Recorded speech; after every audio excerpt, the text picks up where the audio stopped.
की जय। श्री सद्गुरु महाराज की। सुंदर साथ जी, पहले लालदास जी के हाथ में से काजी ने हाथ में से किताब छीनकर अपने पास में खड़े नौकर को दे दी और क्या कहता है, तब काजी झुक के करने लगा जवाब, अब तुम कहा कहते हो हमको इनके बाब। लालदास जी से कहते हैं काजी शेख इस्लाम,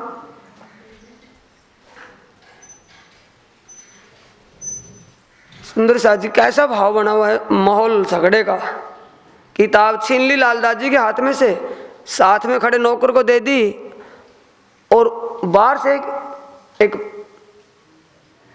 विनम्र भाव से, अंदर उसके क्या है झगड़ा बनाने का काम, अंदर है गुस्सा और बाहर से झुक करके का मतलब, लालदास जी अब बोलो क्या चाहते हो।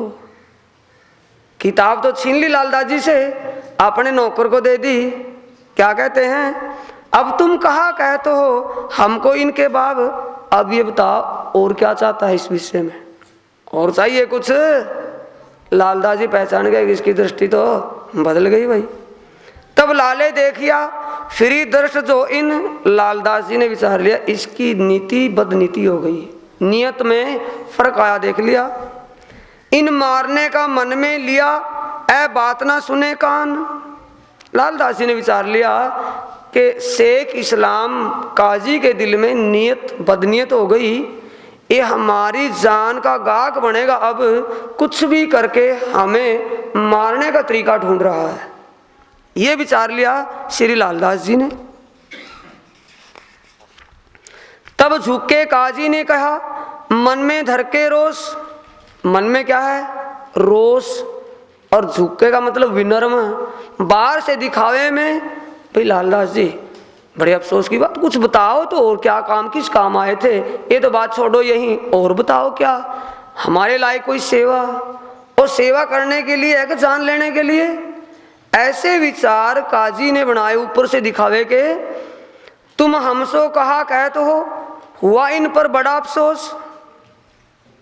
क्या कह रहे हैं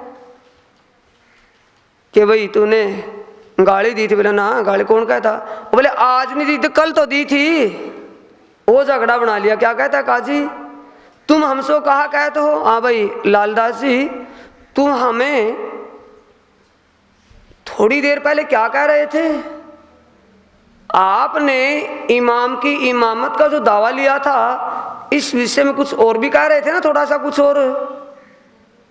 देख करके उनके विचार इन पर बड़ा हुआ, इन पर बड़ा अफसोस है। लालदास जी अफसोस करते, बोले भाई अफसोस क्यों करते हैं कि इतना बड़ा काजी होकर के, मालिक है पूरे इस्लाम का, कानून को पास करता है, सबसे बड़ा काजी है, ऐसा खिताब करके ऐसी नीच हरकत कर रहा है। अफसोस आगे समझदारी खत्म हो गई इसकी, शैतान इसके कंधों पर बैठा है, इसलिए अफसोस का भाव लेता है लालदास फिर भी, क्योंकि ब्रह्म सृष्टि है परम धाम की, कि इसको हो गया क्या, ऐसे विचारों पर उतर गया। आखिर के इस्लाम का काजी है, सबसे बड़ा एक विशेष काजी है। तुम दावा करते हो हमसो इमामत, काजी कह रहा है, शेख इस्लाम कह रहा है ओ लालदास जी आप हमसे इमाम की इमामत वक्ते दौर क़यामत का जो दावा कर रहे हो, आपकी अकल ठिकाने है या नहीं।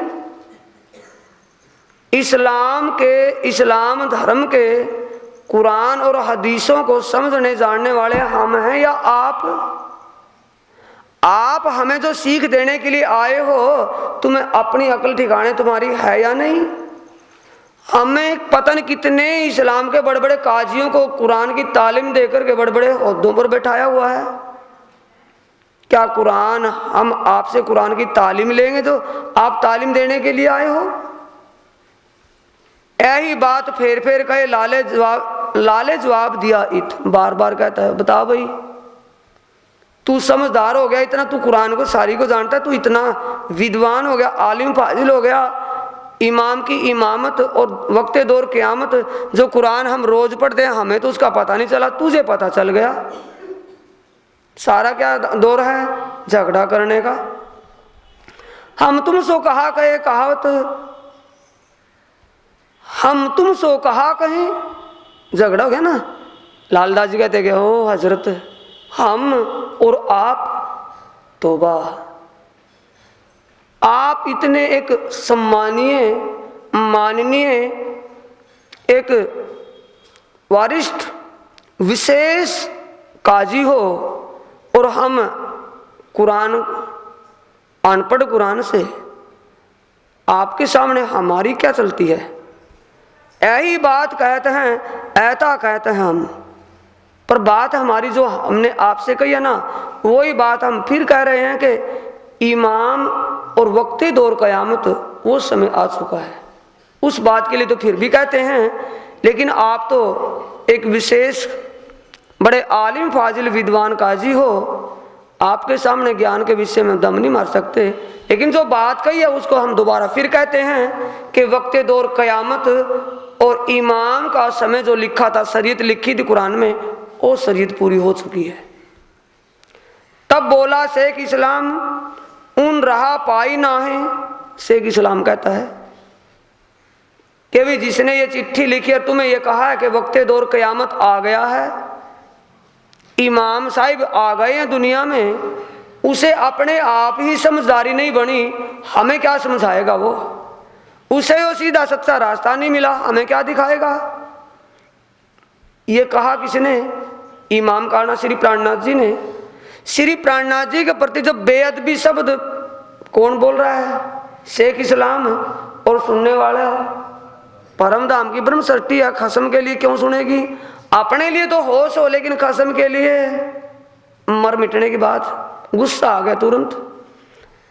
तब बोला शेख इस्लाम, उन रहा पाई ना, उसी को खुद राह नहीं मिली। तब लाल गुस्से भया, ना चाहिए काढ़ो जुबाए।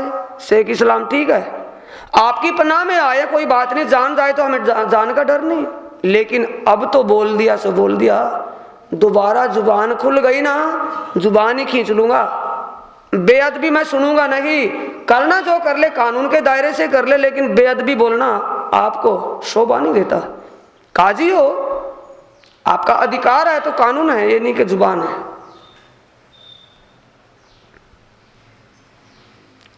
ये कौन सा दम है सुंदर साथ जी? आत्म बल है या नहीं? धाम धनी का जो।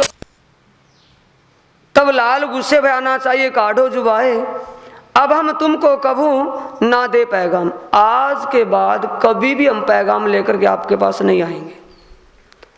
अब हम फिर जाते हैं ले अपने घरों इस्लाम, हम फिर इस पैगाम को लेकर के अपने हादी के चरणों में जा रहे हैं। आज के बाद कभी पैगाम लेकर के आपके पास नहीं आएंगे जब आप सुनवाई नहीं करते। अब ये कह करके चल दिए। पीछे लगे बुलावने सोबत के सब जन। सोबत में ओ मलंग मोले इकट्ठे कर रखे थे ना 5, 7, 10 लड़ने झगड़ने के लिए। वो कहने लगे रुको भाई रुको, क्या बात नाराज हो गए हमसे? रुको थोड़ा बात तो सुनो। अब लालदास नूर मोहम्मद कहते हैं कि इनसे बात करना अब ठीक नहीं। निक्सी मुक्ते मुनकरी कभू मुख ना देखे तीन। यानी जुबान से क्या कहते हैं लालदास जी कि ऐसों का मुख भी देखना अब पाप है, इनके पास रुकना नहीं चाहिए, चलो चले।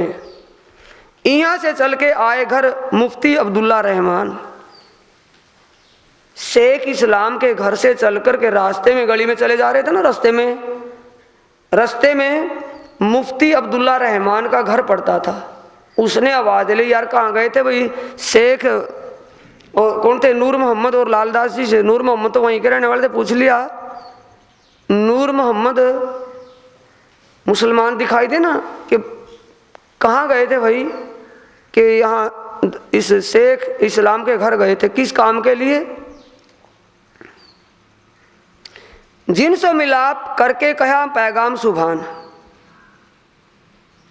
जिनसे मिलाप करके, यानी अब्दुल जो रहमान थे, मुफ्ती अब्दुल रहमान, उसने जो पूछा कि कहाँ गए थे, कि ऐसे ऐसे उस इमाम का आना और वक्ते दौर क़यामत जाहिर हो गया है, इस विषय पैगाम लेकर के यहाँ गए थे। कई हकीकत शरीयत जो भाई शेख इस्लाम, शरीयत के पाजी, शरीयत के अधीन चलने वाले शेख इस्लाम काजी के विषय की सारी बात मुफ्ती अब्दुल रहमान को बता दी। करी मुनकरी इनने हम पहुंचाया पैगाम, इन्होंने हमारी बात को अनसुना कर दिया। हम पैगाम पहुंचा करके थक गए। अब हम तुमको कहते हैं जो हमें आवे कछु दोष। किसको कह रहे हैं सुंदर साथ जी? रास्ते में जो अब्दुल रहमान मिले, अब्दुल रहमान को कह रहे हैं लालदास और नूर मोहम्मद कि उसको तो हम कह करके आ गए, अनसुनी कर दी। अब हम आपको भी कहते हैं, कभी बाद में कोई भी मोमडन, कोई भी मोमिन ये ना कह दे कि भी हमें किसी ने संदेश नहीं दिया था। धनी का निर्देश हमें जो हुआ उस संदेश को हम आपको कह रहे हैं। अगर आप सुनना चाहते तो आप सुन लो, उन्होंने तो अनसुना कर दिया। तुम कहोगे हमको ना कहा, पीछे बढ़ो होशी अफसोस। बाद में तुम्हें हर किसी को पश्चाताप करना पड़ेगा, प्रायश्चित की अग्नि में जलना होगा। इसलिए आप बाद में ये ना कहना कि हमें किसी ने कहा नहीं था। शेख इस्लाम और दरबारी काजियों को तो कह करके हम थक चुके, लेकिन आपको भी कह रहे हैं अब्दुल रहमान, आप भी सुन लो, बाद में ना कहना। और बाद में आप पश्चाताप की अग्नि में जलते रहोगे, समय वो आ जाएगा।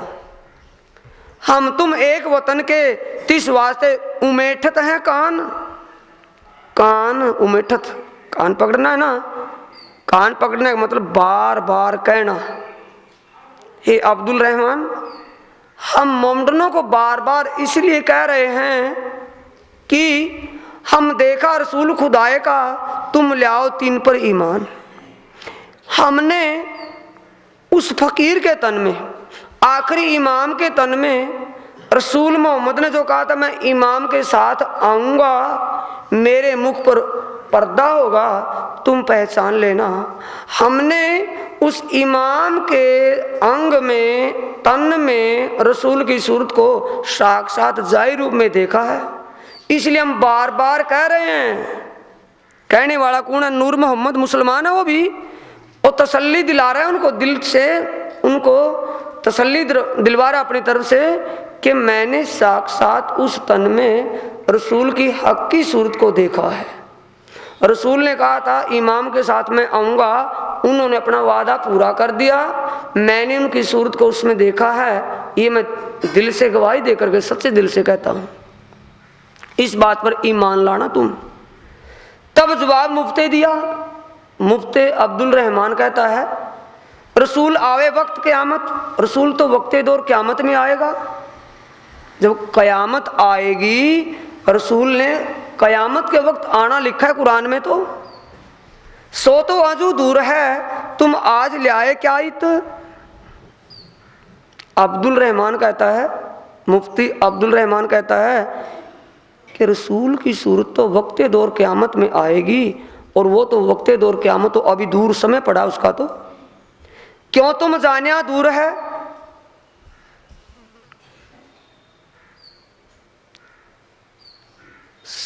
और नूर मोहम्मद और लालदासी पूछते कि आपने कैसा जाना अब्दुल रहमान के वक्ते दौर क़यामत अभी दूर है, क़यामत नहीं आई।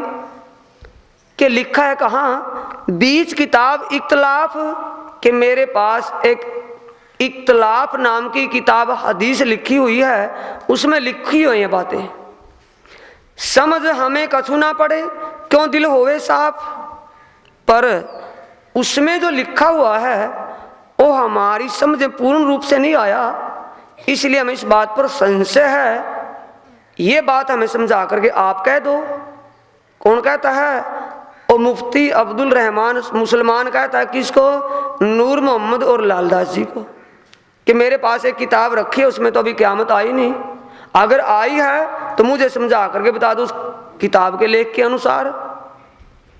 तब जवाब लाले दिया, ले आओ किताब तुम। वो किताब उठा करके ला हमारे पास, हम बताएंगे। सब तारीखें समझाए के ऐ बतावें हम, हर बात तारीख सम्मत घड़ी सारी खोल करके बता देंगे कुरान के अनुसार। सवाल दिखाए कुरान के ताको दिया जवाब, ऐ तो आगे हो गए ताके किससे लिखे किताब। लालदास जी ने कुरान पाक मुसाफ को खोल करके सारा समय घड़ी बता दिया। वक्ते दौर क़यामत और इमाम के आने के विषय में जो बातें लिखी हुई थी, बातूनी भेद थे, खुलासा करके बता रहे हैं वो तो।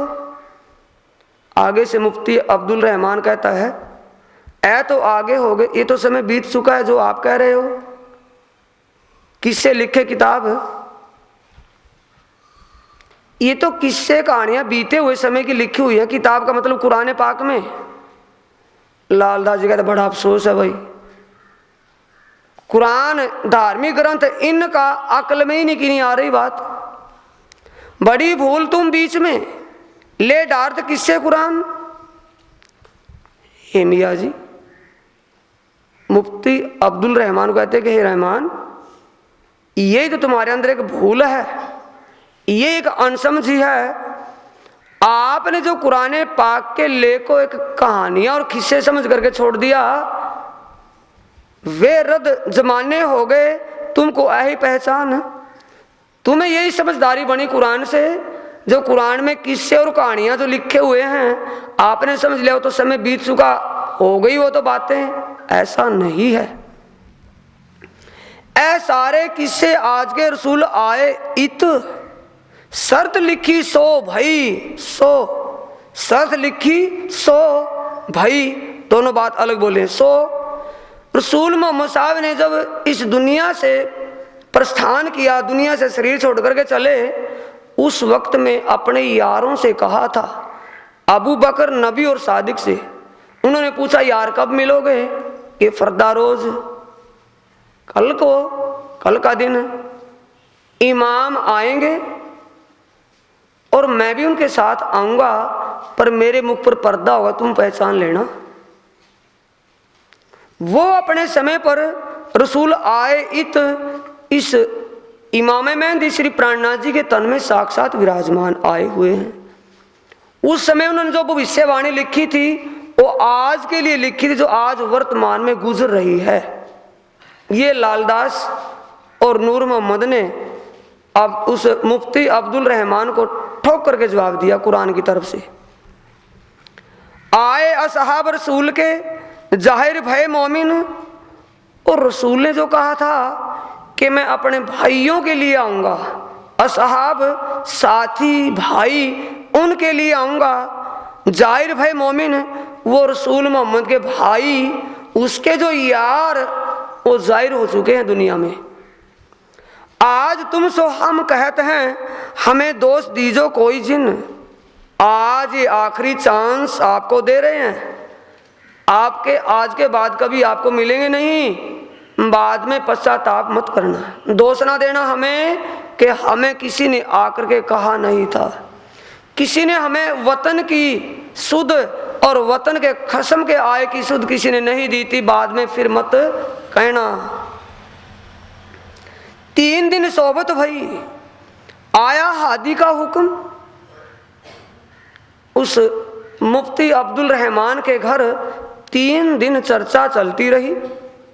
इतने में हादी श्री प्राणनाथ जी ने, हादी का मतलब हिदायत करने वाले, अज्ञान अंधकार से निकालकर ब्रह्म ज्ञान के प्रकाश में ले जाने वाले, उस हादी सदगुरु प्राणनाथ जी अक्षरातीत धाम के दूल्हा ने एक साथी नारायण दास जी को अपना हुक्म दे करके भेज दिया दिल्ली में। अब तुम उतजिन रहे हो, ऐ पाथी लिखी हम। मैंने चिट्ठी इसीलिए लिखी है कि तुम वहां मत रुकना। नारायण दास ले आइया सुनिया हक हुक्म, उते पानी ना पीजो सीता बुलाए तुम। नारायण दास जी चिट्ठी लेकर के पहुंच गए। चिट्ठी में बयान लिखा हुआ है कि हे मेरे सुंदर साथ जी, लालदास नूर मोहम्मद, आप इस वक्त दिल्ली में एक पल के लिए भी मत रुकना। अगर वहां पानी पीने का भी तुम्हें प्यास लगी हो और जितनी देर पानी पिए इतनी देर भी रुकने की आवश्यकता नहीं करना, रुकना नहीं। वहां चिट्ठी मिलते तुरंत दिल्ली को छोड़ दो। ऐ तो लोग शरीयत के दिन तुम पर डारे तोहमत। ये शरीयत के अधीन चलने वाले, शरीयत के गुलाम काजी और बादशाह औरंगजेब आदि शरीयत के गुलाम काजी है, तेरे ऊपर तुम्हारे ऊपर कोई ना कोई तोहमत यानी दोष गुनाह थोप देंगे। बेगुनाह को गुनाहगार बना करके किसी न किसी जुल्म में तुम्हें फंसा लेंगे। पोरा है दज्जाल का है दुश्मन क़यामत, क्योंकि वक्त दौर क़यामत का जाहिर करना, दज्जाल का पैरा कलयुग पूरे रूप से फड़फड़ा रहा है। इस वक्त तुम वहां मत रुकना, तुम्हारी जान के गाहक बने हुए हैं ये। सुन पाती लालदास संग चला नारायण, नूर मोहम्मद आए मिला शरीयत कभू ना ले आवे ईमान। लालदास जी नारायण दास जी चल पड़े, थोड़ी दूर चले, साथ में पीछे से नूर मोहम्मद भी श्री जी उन दोनों साथियों को मिले और आपस में तीनों बातें करते हैं कि शरीयत के गुलाम काजी कभी भी नहीं इस बात को मानने वाले, सुनेंगे नहीं, ईमान ही नहीं आएगा, इनके पास ईमान की बू भी नहीं है। चले पीछे, दिन तीसरे पहुंचे हादी कदम, मिलाप कर बातें करी जो बीतक भाई हम लालदास जी क्या कहते हैं। दिल्ली से चलकर 3 दिन में धाम धनी श्री प्राणनाथ जी के चरणों में पहुंच गए और धाम के दूल्हा श्री प्राणनाथ जी ने जो बातें वहां के विषय में पूछी, हर बात को खुलासा करके बता दिया कि इतनी मेहनत करने पर भी, इतनी कोशिश करने पर भी शरीयत के गुलाम काजी ने हमारी बात को अनसुना कर दिया। बोलो श्री प्राणनाथ प्यारे की, श्री सद्गुरु महाराज की। तब शुक्राना राज का बड़ा जो देखा, इत काल के मुक्ते काट के राखे पन्हा में साबित। विचार करते हैं नूर मोहम्मद लालदास, वो तो विचारते हैं और भी साथी विचारते हैं। वाह भी वाह भाई, आज के बाद कभी जुबान भी नहीं खोलेंगे कि धाम के धनी नहीं है। हमें तो ये होश ही नहीं थी कि ये होने वाला क्या है। धाम धनी को आगे की दिख रही थी, इसलिए हमें मौत के मुंह से सहज में निकाल लिया, क्योंकि मौके पर हादसा कौन देख रहे थे, लालदास और नूर मोहम्मद। काजी की नीयत को किसने देखा था, दोनों साथियों ने, और प्राणनाथ जी ने तुरंत ही एक साथी को भेज करके बुलवा लिया। तब जाना कि वहां के माहौल को वहां बैठे देख रहे थे, विश्वास पक्का हो गया। समझे नहीं, वो तो उस माहौल में फंसे हुए थे और फंसे माहौल को आदि कहां बैठे देख रहे थे। तब जान लिया कि धाम धनी की कृपा, उस धनी का दुलार हमारे लिए हर पल हमारे पर मेहरबान मेहर कर रहे हैं। उनका लाड, उनका दुलार कितना है ये तो पर आत्म में जाकर के ही बातें होंगी, पर यहाँ वो मेहर कृपा इतनी है कि उसका मुख से बखान नहीं कर सकते, कितनी कृपा धनी कर रहे हैं पल पल। काल के मुक्ते काट के राखे पनाह में साबित, काल के मुंह में थे। श्री महमद कहे ऐ मोमिनो ऐ बीतक बुढ़ानपुर, अब कहूं आकोट की राखे पनाह में ज्यों कर। धाम के दुल्हा श्री प्राणनाथ जी कहते हैं, सुंदर साथ जी, ये बीतक मैंने बुढ़ानपुर की कही। अब श्री प्राणनाथ जी आकोट में रहे और सुंदर साथ को अपनी पनाह में, अपनी छत्र छाया में, अपनी कृपा में कैसे बनाए रखा। आगे की गति, आगे की वृतांत बीतक आपको कहता हूं, इसको ध्यान से सुने। ये होने वाली बातें सुंदर साथ जी सिपारे 10वें महीने पाने 27 महीने बयान, सिपारा 10वां है, कुरान पाक का 10वां सिपारा है, पेज है 27, जहां ये बयान, ये बातें लिखी हुई हैं। किया मोमिनो मजकूर सरे के शैतान, शरीयत के काजी, शरीयत के अधीन, शरीयत के गुलाम काजी व औरंगजेब बादशाह ने जैसे उस पैगाम से मुनकरी की, अनसुना किया, सुनवाई नहीं की, उल्टा लड़ने के लिए दौड़े। ये बातें कुरान पाक के 10वें सिपारे में 27वें पेज पर लिखी हुई हैं, पर वो इनकी समझ से परे, क्योंकि वो संकेतों में, बातों नहीं संकेतों में है। एक कहानी, किस्से समझते बीती हुई बातों को। मेहतर था किनान का काजी सरे का जेहे, रसूल की दावत से मुनकर हुआ एहे। किनान का रहने वाला एक सबसे बड़ा काजी था। रसूल की दावत का मतलब अक्षरातीत रसूल मोहम्मद साहब ने जो इमाम का आना और क़यामत के विषय में लिखा हुआ था कुरान पाक में, कुरान का जो काजी का सुंदर सुंदर, जो काजी कितना बड़ा काजी होगा, कितना वरिष्ठ होगा, कितना विशेष होगा, जो औरों को तालीम दे दे करके सीख देता होगा। ऐसे पढ़े लिखे बड़े आलिम फाजिल विद्वान काजी भी क्या कहते हैं कि नहीं भी नहीं, अभी वक्ते दौर क़यामत नहीं आया।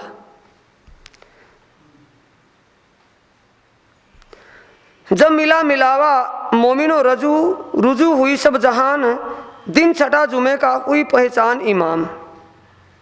छठा दिन कुरान पाक में विशेष लिखा है सुंदर साथ जी, छठे दिन मोमिनों का इकट्ठा होना लिखा है। और रुजू हुई सब जहान, सारे जहान को उन मोमिनों के इकट्ठा होने से अखंड मुक्ति मिलनी है कि मोमिन जागृत होकर के जब अपने समूह में आएंगे इस ब्रह्मांड को अखंड करके चलेंगे।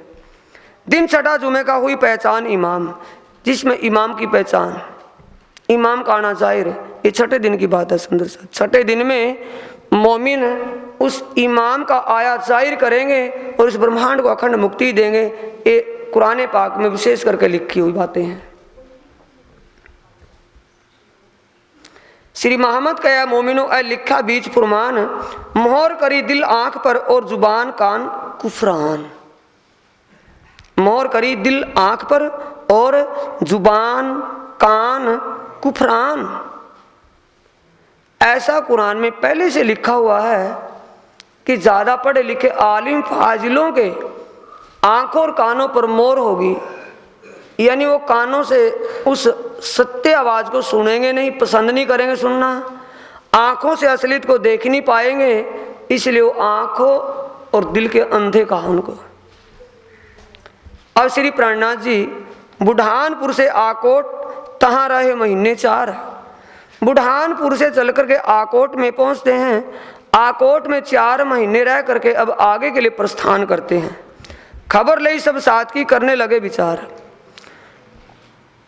बुढ़ानपुर से आकोट में, औरंगाबाद से बुढ़ानपुर और फिर आकोट में जब आए, आकोट में 4 महीने लगातार रहे और 4 महीने लगातार रहने से सुंदर साथ जहां तहां भी थे। जागनी अभियान में जिन सुंदर साथ को सत्य का ज्ञान करवा करके असत्य से मुक्त करके जागृत किया था, उन सुंदर साथ की खबर लेते हैं चिट्ठी पत्र के द्वारा या साथियों को भेज करके उनके पास सब की खबर लेते हैं कि कहाँ कहाँ किस माहौल में कैसे हैं, कैसे दुखी सुखी हैं, कैसे ज्ञान चर्चा चल रही है, कैसे चर्चा वाणी होती है, सत्संग कीर्तन होते हैं या नहीं, इस प्रकार खबर लेते हैं। श्री जी 4 महीने बैठ करके वहाँ करने लगे विचार और सब इकट्ठे होकर के सुंदर साथ जो पास में उनके चरणों में मौजूद थे, उन सुंदर साथ से आगे जागनी अभियान में कैसे विचार क्या किया जाए, इस मुद्दे पर, इस बात पर विचार विमर्श करते हैं सब साथियों के साथ श्री प्राणनाथ जी। एक लिखी फतेहुल्ला पर रहे बीच औरंगाबाद, 3 को सवाल कुरान के लिख भेजे हैं आद। श्री प्राणनाथ जी ने आकोट में जाने के बाद सुंदर साथ को चिट्ठियां लिखी, उनके दुख सुख का पता लिया। उस वक्त में ही जो औरंगाबाद के बादशाह या राजा जो बने थे फतेह मोहम्मद फतेहुल्ला, एक चिट्ठी सबसे पहले उनको लिखी। चिट्ठी में क्या लिखा हुआ है, लिख भेजे हैं आद। आद का मतलब कुरान पाक में जो भूमिका रूप में हरफे मुक्तात उनको कहा है। हरफे मुक्तात हैं अलिफ, लाम और मीम। हरफे मुक्तात के विषय में सवाल लिखे कि ए बादशाह या राजा फतेह मोहम्मद, तू जैसा कुरान का बड़ा आलिम फाजिल है, जानने वाला है, विद्वान है, समझदार है, मैं आपसे एक प्रश्न पूछता हूँ, इसका जवाब मुझे चिट्ठी के द्वारा मैं आपको एक सवाल पूछता हूँ। कुरान पाक के कुरान पाक के आधार पर मैं आपको कुछ सवाल पूछता हूं, उनका जवाब मुझे दो। उस सवाल में सबसे पहला सवाल क्या पूछते हैं? आद का मतलब है अलिफ लाम और मीम के विषय में आपका क्या विचार है? हरफे मुक्ता जो पहले पेज पर लिखा हुआ है, अलिफ लाम और मीम, इसके विषय में आपका क्या विचार है? ये क्या शब्द लिखे हैं? और हकीकत लिखी तुम लड़ने बांधी कमर, होत एक दीन महमदी तुम आड़े भय इन पर। मैंने सब हकीकत आपको पैगाम के द्वारा लिखी है। आपको हर हकीकत से परिचित कराने के लिए मैंने कहा है तुम लड़ने बांधी कमर। उल्टा शरीयत के अधीन काजियों ने, सभी किसी ने इस दीन इस्लाम को दबाने के लिए, छिपाने के लिए, शुद्ध सनातन धर्म श्री नित्यानंद संप्रदाय की विशेषता को जाहिर ना हो, दबाने के लिए आपने जो कमर बांधी, लड़ने के लिए आगे खड़े हो गए। होत एक दीन महमदी, अगर तुम ऐसा ना करते तो एक मोहम्मद का ही दीन रहता, यानी कि मतलब सब कोई परमात्मा का ही भजन करते, सबको परमात्मा का ज्ञान हो जाता, चाहे हिंदू हो या मुसलमान। तुम आड़े भाई इन पर, तुम इनके सामने जो दीवार बन करके खड़े हुए, ये तुम्हें गुनाह लग गया। किसे कहते हैं? फतेह मोहम्मद को, जो औरंगाबाद का बादशाह बन गया था, गादी पर हो गया था। उसे कहते कि तुमने एक दीवार का काम किया, इन्हें गुनाह कर दिया। जो आज तुम उस बात को समझ लेते तो चाहे हिंदू हो या मुसलमान, ईसाई हो या यहूदी हो, क्रिश्चियन कोई भी है, सभी को परमात्मा का ज्ञान हो जाता और सभी परमात्मा का ज्ञान करके उसी का उपासना, उसी की पूजा भजन करते। आवते थे इस्लाम में तीन मारी सबन की रहा। जो भी श्री नित्यानंद संप्रदाय में जुड़ रहे थे, श्री नित्यानंद संप्रदाय से अपना संबंध जोड़ रहे थे, साथ ही हिंदू और मुसलमानों में, उन सब की राह यानी कि सबका रास्ता तुमने भटकाया। उनका राह गुमराह उस रास्ते से तुमने किया, उनको बिन समझे बातें करी, दुश्मन हुए खुदाए। तुमने जो बिना सोचे समझे ऐसा किया, तुम तो परमात्मा के ही दुश्मन बन गए, अल्लाह ताला खुदा के ही दुश्मन हो गए, तुम खुद ही खुदा के दुश्मन हो गए। ऐसा गुनाह तुम्हें लग गया, ऐसा दोष कर दिया तुमने, दोष लग गया। अब सवाल पठाए हैं, तीन को दीजो जवाब। जो हुआ सो हुआ। अब मैंने इस चिट्ठी में तुम्हें कुछ कुरान पाक के आधार पर कुछ सवाल लिखे हैं। जैसे आप आलिम फाजिल विद्वान हो, कुरान के जानने वाले, इन सवालों का जवाब आप मुझे देना। इसके विषय में आपका क्या विचार है? हम आवत हैं दीन में, हमको करो मुसलमान। दीन मोहम्मद के दाखिल करो, होए तुम्हारे गुलाम और सुने कान। बोलो श्री प्राणनाथ सदगुरु महाराज की। हे फतेह मोहम्मद, हम आपके दीन मोहम्मद में, आपके दीन में आना चाहते हैं, आपके धर्म में मिलना चाहते हैं। हमको करो मुसलमान, हमको आप मुसलमान बना लो, आपके धर्म में आना चाहते हैं। जो लिखा सो करें, सब करें, जो लिखा सो सब करें, करो दाखिल बीच इस्लाम। जो मैं चिट्ठी में लिख रहा हूं वो करूंगा कहने के लिए नहीं, और जो कुरान पाक रब्बानी कौल में लिखा है वैसा ही चलूंगा, वैसे करूंगा। मुझे अपने इस्लाम धर्म में आप मिला लो, शामिल दाखिल कर लो। हम आवते दीन में, हमको करो मुसलमान। आपके दीन मुसलमान में आएंगे, दीन इस्लाम कबूल करूंगा। दीन मोहम्मद के दाखिल करो, होए तुम्हारे गुलाम। आप महमदी दीन में मुझे दाखिल कर लो, शुद्ध सनातन धर्म जिसे कहते हैं श्री नित्यानंद संप्रदाय। होए तुम्हारे गुलाम, सुने कान। तुम्हारा गुलाम होकर के, होए तुम्हारे गुलाम। हम जितने भी हिंदू तुम्हारे गुलाम का मतलब तुम्हारे सेवादार होकर के सेवा भी करेंगे और तुम्हारे मुखारविंद रब्बानी कलाम को भी सुनेंगे। जो तुम ज्ञान चर्चा सुनाओगे उसको भी सुनेंगे। हमें अपने दीन में मिला लो, हमको समझाओ तुम रब्बानी कलाम। रब्बानी कलाम का मतलब ब्रह्म ज्ञान, खुदाई इल्म हमें समझाओ तुम। जो लिखा सो सब करे, करो दाखिल बीच इस्लाम। जो लिखा है कुरान पाक में या हमने जो लिखित में दिया उसी को करेंगे जो कुरान में रब्बानी कौल में लिखा है। एक मोमिनों का बिना एक मोमिनों की वैसा ही करेंगे। करो दाखिल बीच इस्लाम। हमें अपने सी दीन इस्लाम जिसको श्री निजानंद संप्रदाय का है, शुद्ध सनातन धर्म, इसमें दाखिल तो करो। तब तोड़ी तुमको खाना पीना हराम, लिख दिया चिट्ठी में ठोक करके। जो लो हमारी निशाना भई, तो लो जिन करो कोई काम। अरे बादशाह फतेह मोहम्मद, जब तक आप हमारी बातों का जवाब नहीं दे देते, हमारी बातों का जवाब दे करके हमारी तसल्ली ना करवा देते, तब तक तुम्हें काम दूसरा करना तो पड़ेगी, बात खाना पीना भी तुम्हें हराम है जब तक हमारी बात का जवाब दे करके हमारी तसल्ली नहीं करवा देते। हम लाखों कबीले हिंदुओं के हो दाखिल दीन इस्लाम, एक दो नहीं लाखों परिवार हिंदुओं के दीन इस्लाम में आ जाते।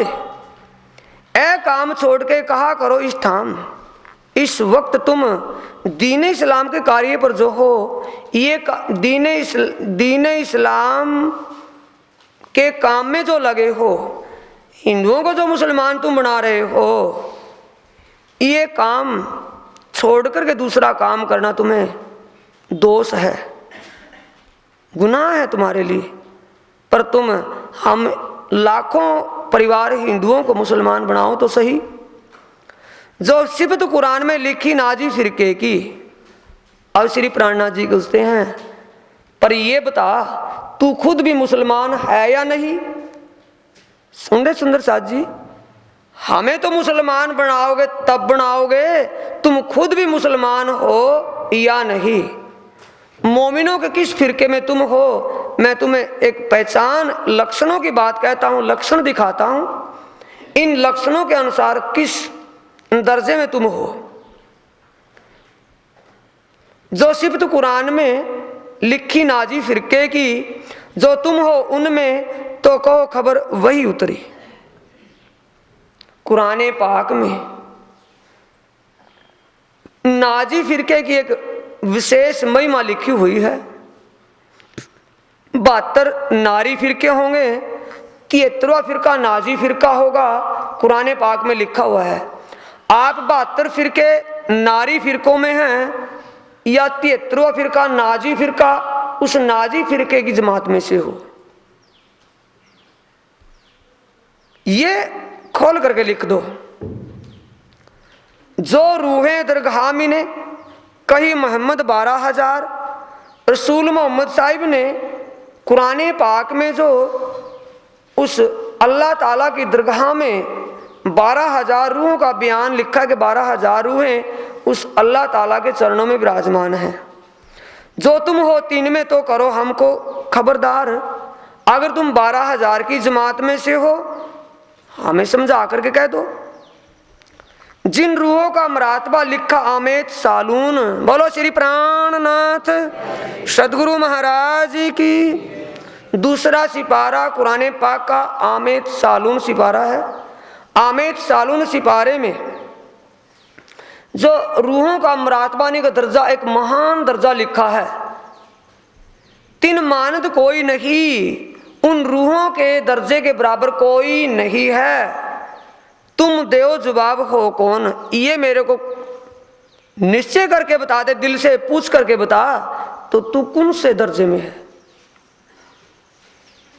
रूहों का मरातबा विशेष करके कहा है उनमें से है, 12,000 में से है, नाजी फिरके में से है। तो सुंदर साथ जी जो समझे समझे, जो ना समझे वो समझ लेंगे। 12,000 नाजी फिरका और रूहों का मरातबा जो आमेद सालून में लिखा है कि उन रूहों के दर्जे में कोई नहीं, ये तीन अलग अलग हैं या एक ही हैं।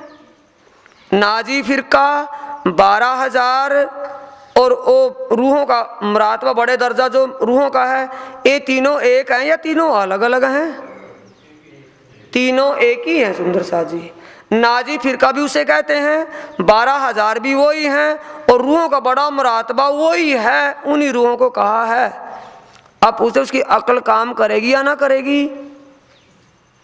अकल का ताला खुल गया है, बंद पड़ा है, ये देखते हैं प्राणनाथ जी। अब मोमिन नूर विलन से उतरे दुनिया में, जो तुम हो उन कौम में तो करो जवाब हमसो। जो मोमिन लाहौत अरश अजीम से इस नासूती फर्श पर आए हैं, अरश से फर्श पर जो आए हैं, आप उनकी जमात में से हो, नाजी फिरके में से हो, 12,000 में से हो, या रूहों का बड़ा मरातबा दूसरे सिपारे में आमे सालून में लिखा या उनमें से हो। 4 वैरायटियां लिख दी और 5वीं कह रहे हैं फिर, बीच नसारों के गिरोह में लाहुत का निशान, जो तुम हो तिन में तो कर देओ हमें पहचान। बीच नसारों के ईसाइयों के धार्मिक ग्रंथ में लिखा है कि लाहुत का निशान यानी मोक्ष धाम करके लिखा उसमें। ईसाइयों के बाइबल में मोक्ष धाम करके लिखा है उसको, लाहुत का निशान, जिसको जो तुम हो तीन में तो कर दो हमें पहचान। या उस जमात में से हो जिनको कहा कि लाहुत मोक्ष धाम से आई रूहें, मोक्ष धाम से आने वाली रूहों में से हो। मोक्ष धाम कौन सा है सुंदर साथ जी? वही परम धाम है या कोई और? तो कहते कि ये बता दो। आगे फिर और कहते हैं, जो लिखी सिब्द जहूदन की बीच अल्लाह कलाम, जिन बीच में मोहम्मद करे पातशाही तमाम। कुरान पाक में ये भी लिखा है, इमाम और मोमिन यहूदियों में आएंगे। यहूदी का मतलब हिंदुओं में आने वाले इमाम और हिंदुओं में आने वाली उसकी उम्मत, क्या आप उनकी जमात में से हो? जो करे पातशाही तमाम, इन सभी धर्मों का साम्राज्य उन्हीं के अधीन होगा। हर कोई को अखंड मुक्ति वो देंगे। और पातशाही तमाम यानी कि जमाने का खामिंद वो ही होगा, इमाम। क्या उसकी जमात में हो? जो तुम हो तीन में तो हमको देओ खबर, गिरोह बनी इसराइल की जो है सब ऊपर है। इतनी वैरायटियां हो गई सुंदर साथ जी। एक नाजी फिरका 12,000, 2 मरातबा आमे सालून का 3, नूर विलन से आने वाली 4, नसारों में 5, सिफ्त यहूदन की 6 और आगे आगे 7वां गाजी बनी इसराइल। जो 1000 महीने खुदा की राह पर एक ही दम से लड़ता रहा, क्या उसकी जमात में से हो? गाजी बनी इसराइल कौन है? ईसारू अल्लाह श्यामा जी महारानी 2 तन में लीला की 83 वर्ष और 4 महीने। पहले 1638 से लेकर के 1722 तक बैठते हैं सुंदर साथ जी। 1738 से लेकर के 1638 से लेकर के 1722 दीप बंदर तक 1000 महीने। कौन? ईसारू अल्लाह श्यामा जी, पहले देवचंद्र जी के तन में, फिर श्री महराज जी के तन में, और आगे 1722 से आगे का जो धर्म युद्ध वो उससे विशेष कहा है। तो ये ईसारू अल्लाह श्यामा की जमात कौन है? वही है या कोई और? 7 जो वैरायटियां बताई, 7 भाषाओं का फेर है। वैरायटी तो एक ही है, अलग अलग है, दर्जा एक ही है ना। भाषा में अलग अलग बताया। भाषा क्यों बताई? कि जिस भाषा से तू अपना ईमान रखता हो, जिस भाषा पर तुझे ईमान हो, विश्वास हो, उस भाषा के अनुसार जिस भी दर्जे में तू हो, तो वो यूँ बता दे कि मैं 7 दर्जों में से किस दर्जे में हूँ। अगर उनमें से है तो तेरे को खड़का कर कह रहे तेरा खसम आया हुआ है। अगर उनमें से नहीं है तो तेरा उससे कोई वास्ता नहीं, तू जहाँ रह। समझ गए? हद्दी जीव है तो तेरे को तो अखंड वैष्ट मिलेगी, मुक्ति मिलेगी, बाद में होगा तो काम है। लेकिन अगर तू परम धाम की आत्मा तो अपने खस्म को पहचानती क्यों नहीं? बोलो श्री प्राणनाथ सदगुरु महाराज। जो तुम हो उनमें तो कर दो हमें पहचान, बांध्या बनी असराइल क्यामत का निशान। क्यामत का मुद्दा उन्हीं के पूर्व होगा, वक्ते दौर कयामत होगा जब ये समय आएगा। जो तुम हो तीन में सो निशा करो तुम, जो जवाब ना आवे तुमको तो बताए देवे हम।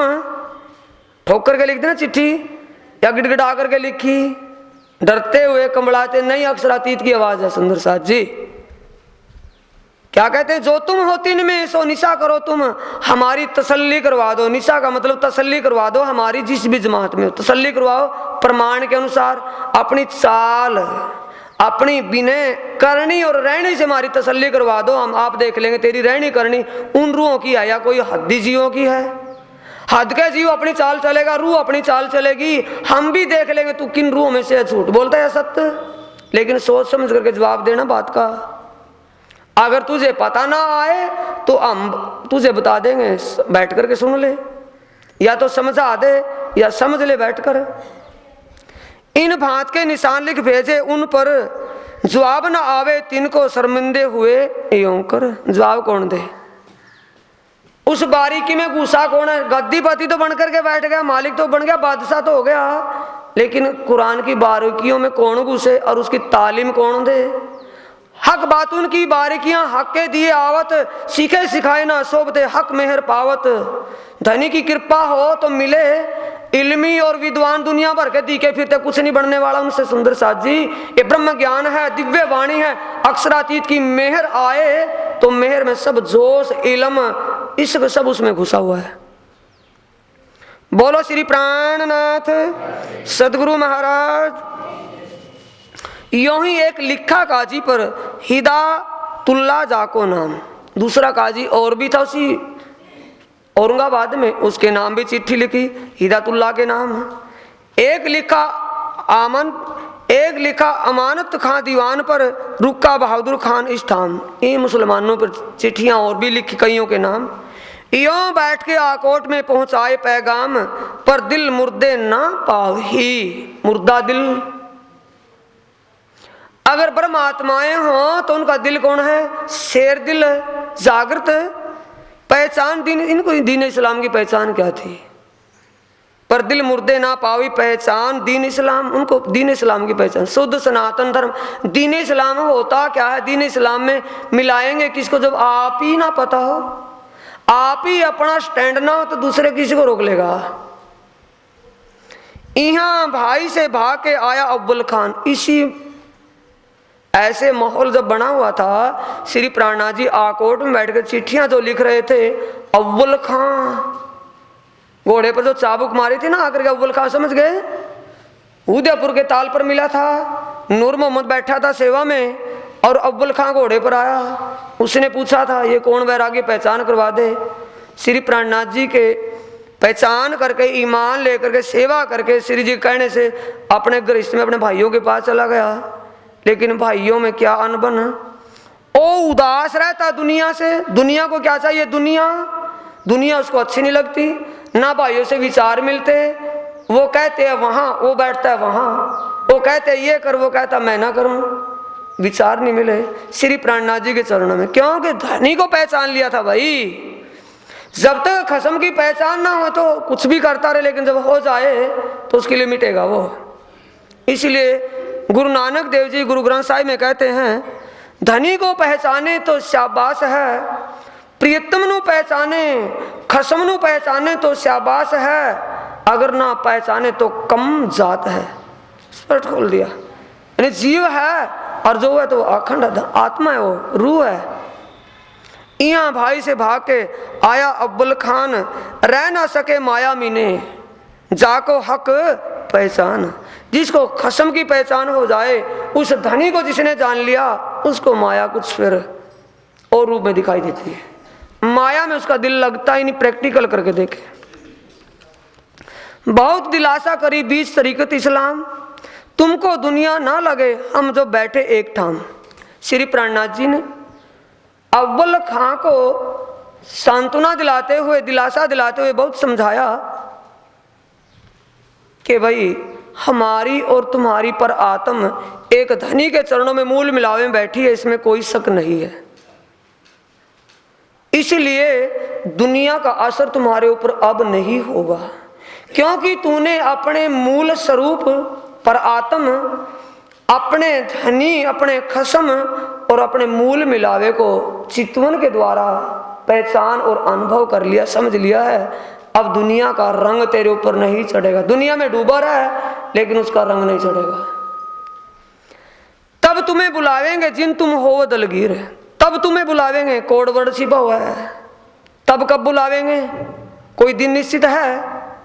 क्या कहते हैं यहां कि जिस वक्त मैं अपना एक विशेष ठिकाना चुन लूंगा, अपनी जमात को लेकर के जब मैं अस्थायी रूप से जहां भी बैठूंगा तुझे पता दे दूंगा, तू वहां आ जाना। कहां बैठे जाकर के? अभी श्री प्राणनाथ जी कहाँ हैं? आकोट में। अब आकोट से चलते चलते कहाँ जा रहे? शाकुंडल को ढूंढते हुए। शाकुंडल मिलेगी तो वहां अपना स्टैंड बना लेंगे, अपना ठिकाना वहां बन जाएगा। अभी चले हुए ना रास्ते में, क्या कहते भाई अभी तो रास्ते बीच में हैं, तू अपने घर सेवा, अपने भाई परिवार बच्चों में रह। लेकिन जब हम अपने ठिकाने, विशेष ठिकाने पर पहुंच जाएंगे, तेरे को पता कर देंगे, तू भी आ जाइए। तब तुम्हें बुलावेंगे जिन तुम हो दलगीर, दिल से दुखी मत हो तू अभी, तुम हमारी आत्मा, साचे तुम सूरधीर। हे अव्वल खां, तुझे अब भी संशय है इस बात में? तू मेरे परम धाम मूल मिलावे में बैठी एक आत्मा है, तेरी पर आत्म मूल मिलावे में बैठी है। तुम सच्चे सूरधीर, यानी तुमने धाम धनी की पहचान के लिए आप समझ करके, पहचान करके औरों को पहचान करवाई है। ये सूरधीर पिना तूने किया है। यानी कि इस्लाम में इस्लामियों को इमाम के आए की, वक्ते दौर कयामत की, अखंड परमधाम लाहुत अरसे अजीम की प्रमाणों के द्वारा पहचान करवाई है। ये सूरधीर पिना तूने किया है, मैं तुझे भूल जाऊंगा? ये प्राणनाथ जी को आश्वासन दिलवा रहे हैं। तुम 4 दिन रहो भाइयों भेले, अब रोशन होता है काम। अब तो जागनी होने वाली है, रोशन होता काम। जो जागनी का दौर चला हुआ है, अब तो जागनी का शोर पूर्ण रूप से हो जाएगा। 2-4 दिन की बात, 4 दिन का मतलब कुछ समय की बात है। तू अपने भाइयों में मिलकर के रह, जागनी का शोर हो जाएगा, सभी को इमाम की आय की पहचान हो जाएगी। तुम बैठे अर्श अजीम में निज वतन जो धाम, तुम्हारी पर आत्मा परम धाम उस दरगाह में बैठी है। आकोट के चौधरी ताको भाई पहचान। ये किसको समझा? बीच में सीधा प्रसारण है या तुक्केबाजी है? सुंदर साथ जी, सीधा प्रसारण। जैसे क्रिकेट का मैच ऑस्ट्रेलिया में होता हो, बीच में कोई रेफरी आ जाए तो रेफरी का भी तो पोज आएगा, बीच में क्रिकेट का खेलने वाला थोड़ी आएगा। कोई और भी आ जाए, उर्ला कुर्ला कोई एडवर्टाइज वाला कुछ भी आए, सीधा प्रसारण का मतलब बीच में प्रसंग कौन सा आ गया था? अव्वल खान का, वो भी बीच में ले लिया। जिक्र कहाँ का चला होता? आकोट का, आकोट में आ गया ना ये। अब आकोट का जिक्र फिर करते हैं। आकोट के चौधरी ताको भाई पहचान। आकोट का जो विशेष एक मुखिया था चौधरी, उसको श्री जी के स्वरूप की पहचान हो गई। जो लौकिक गुरु मानिए इतना था ईमान, कितनी पहचान हुई? ज्ञान तो बहुत बताते हैं, क्या गुरु जी आगे ना समझे? गुरु का रूप यानी ज्ञान तो विशेष है भाई गुरु जियों के पास, बहुत बड़ी बड़ी बात बताता है, ऐसा गुरु कोई नहीं मिला। ऐसा भाव उसके दिल में आ गया विशेष। चौधरी आकोट का रहने वाला जो था, बार 2-4 अपने घर बुलाए करी मनुहार। अपनी मनोकामना पूरी करने के लिए, मन इच्छा पूरी करने के लिए चौधरी जी ने 2-4 बार श्री जी और सुंदर साथ को अपने घर निमंत्रित करके उनको रसोई, प्रसाद, भोजन और चर्चा वाणी सत्संग किया।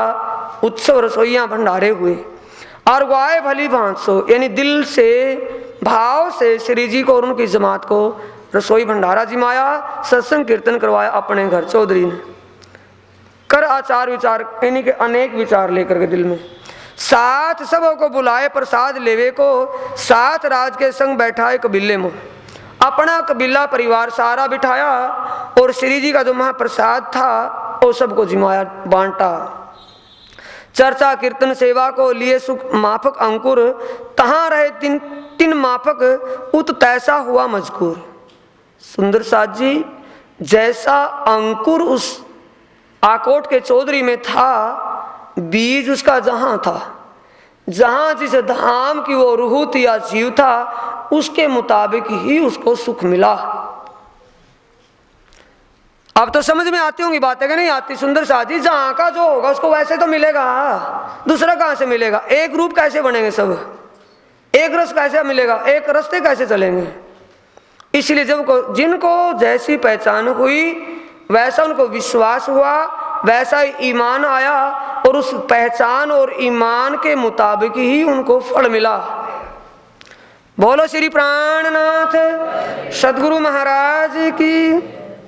उत आया एक ब्राह्मण सुनने को चर्चा। उत का मतलब आकोट में ही एक पंडित जी आ गए चर्चा सुनने के लिए। प्रगने बराड़ के हाकिम का गुमास्ता चपड़ासी था। एक बराड़ के तहसीलदार का, प्रगने का मतलब है तहसीलदार, तहसीलदार के, बराड़ के तहसीलदार का चपड़ासी था एक पंडित जी। वो भी श्री प्राणनाथ जी के चरणों में चर्चा सुनने के लिए, ज्ञान सुनने के लिए आ गए। तीन सुनी चर्चा कबीर की, लगे कलेजे घाव। श्री प्राणनाथ जी चर्चा वाणी में कबीर जी की वाणी का प्रमाण देकर के समझा रहे थे। और कबीर जी की वाणी का जब जिक्र आया, और कबीर जी की पहुंच, उनका ज्ञान कहां तक बताता है? अक्षर ब्रह्म तक का।